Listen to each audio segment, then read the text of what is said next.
തൃശൂർ പീച്ചിയിൽ രേഖകളില്ലാത്ത 62,50,000 രൂപ എക്സൈസ് പിടികൂടി. ഇന്ന് രാവിലെയായിരുന്നു സംഭവം.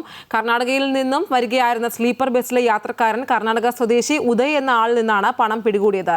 വിവരങ്ങളുമായി ഹരീഷ് നാരായൺ ചേരുകയാണ്. ഹരീഷ്, തെരഞ്ഞെടുപ്പ് അടുത്തിരിക്കുകയാണ്. അതുകൊണ്ട് തന്നെ നടന്ന എക്സൈസിന്റെ പരിശോധനയിലാണ് ഇത്രയും വലിയൊരു തുക കണ്ടെത്തിയിരിക്കുന്നത്. അത് എവിടെ നിന്നാണ്, ആർക്കാണ് കൊണ്ടുവന്നത് സംബന്ധിച്ച വല്ല വിവരങ്ങൾ ലഭ്യമായിട്ടുണ്ടോ? അശ്വര, ഈ ഇലക്ഷൻ സ്പെഷ്യൽ ഡ്രൈവിന്റെ ഭാഗമായി നടത്തിയ പരിശോധനയിലാണ് ഈ Thrissur excise and narcotic special സ്ക്വാഡും അതുപോലെ തൃശൂർ ഇന്റലിജൻസ് ബ്യൂറോയും സംയുക്തമായി നടത്തിയ പരിശോധനയിലാണ് ഇപ്പോൾ 62.50 ലക്ഷം രൂപ പീച്ചിയിൽ നിന്നും പിടികൂടിയത്. ദേശീയപാത കുടിക്കോടിൽ വെച്ച് നടത്തിയ പരിശോധനയിലാണ് ഈ ഒരു പണം പിടികൂടിയത്. ബാംഗ്ലൂരിൽ നിന്നും എറണാകുളത്തേക്ക് പോകുന്ന ബസ്സിൽ യാത്ര ചെയ്തിരുന്ന ഉദയ് ശങ്കർ എന്ന് പറഞ്ഞ ആളുടെ പക്കൽ നിന്നുമാണ് ഇത്രയും പണം പിടികൂടിയത് എന്നുള്ളതാണ്.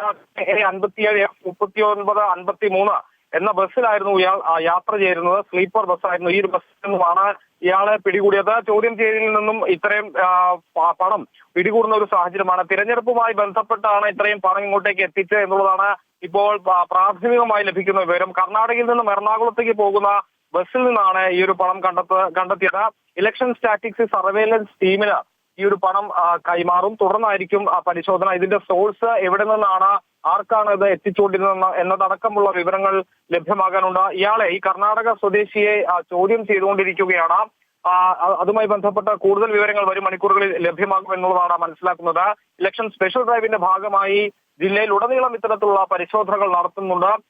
നിലവിൽ രഹസ്യ വിവരം ലഭിച്ചതിനെ തുടർന്നാണ് ഈ ഒരു പരിശോധന സംയുക്തമായി ഇവർ നടത്തിയത്. അതിൽ നിന്നാണ് ഇത്രയും പണം കണ്ടെത്തിയത്. തിരഞ്ഞെടുപ്പുമായി ബന്ധപ്പെട്ട വലിയ ജാഗ്രത ജില്ലാ അതിർത്തിയിലടക്കം പോലീസും അതുപോലെ എക്സൈസും മറ്റു ഉദ്യോഗസ്ഥരും ഒക്കെ സജ്ജമാക്കിയിട്ടുണ്ട്. അതിന്റെ ഭാഗമായി പരിശോധന തുടർന്നുകൊണ്ടിരിക്കുകയാണ്.